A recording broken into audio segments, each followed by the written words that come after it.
Remember to protect yourself when sharing others' content. I wish I could tell you that you can flat out recycle everybody's content without any legal problems. Of course, if I were to say that to you, I would be lying. I would be putting you in harm's way. Don't do that. If you're going to be curating tried and proven viral content, you have to protect yourself legally. How do you do this? The power of CTTO.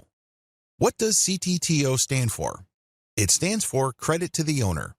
When you post this, you are saying to the world that you don't own the content and that you are attributing ownership to the person who actually owns the content.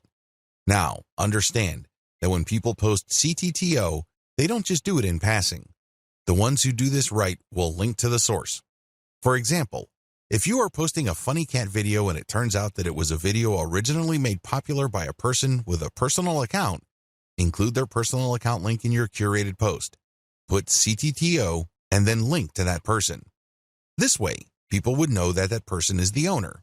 You are just curating this content. This is a very important part of getting legal protection. You have to give proper attribution. You cannot give the impression that you created this content yourself. Make sure to comment on the content.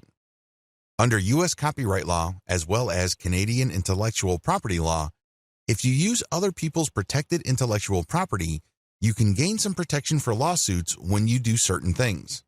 First of all, your sharing of the content must have some sort of commentary. Either you're sharing it for news value or you're sharing it to foster conversation. This is how the fair use doctrine works. It is all about opening up copyright law to allow for genuine discussion. This way, when you comment, you are triggering the fair use doctrine. Now, I'm not saying that your comment should be very short and shallow. That's probably not going to protect you. If you are going to be curating other people's viral content, your comment must be content in and of itself. It must be that useful. It must have some sort of impact, and it almost must add value to the content that you are curating. You can't just say, check this out, or haha, funny. That's not going to work. Use this tremendous opportunity to talk about your niche. Use this opportunity to highlight your expertise and level of authority in your niche. This way, you can kill two birds with one stone. On the one hand, you qualify the curated content under the fair use doctrine. This makes it harder for the owner of the content to sue you for copyright infringement. Remember, under international intellectual property law, the only person who has a right to copy and distribute the copies of his or her original work is the content creator. Alternatively, that person may assign those rights to another person. Those are the only people who have legal rights under copyright law.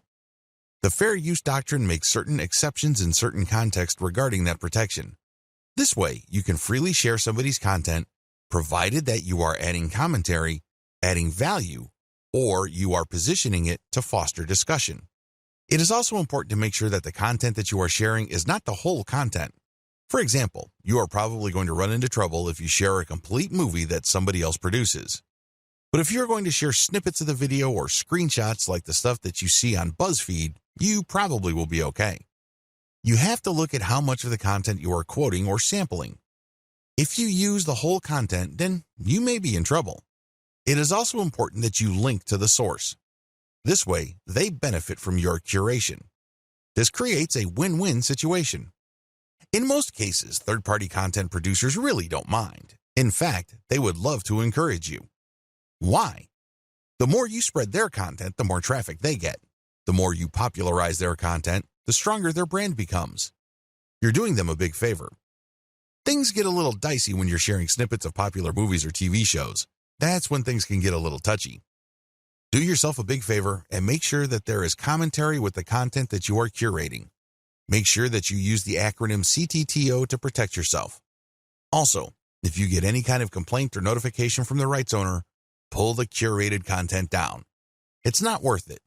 You don't want to blow all the cash that you have managed to build up creating your own distinct online brand because you don't want to let go of curated content. If you're doing this right, you should have a lot of curated materials anyway.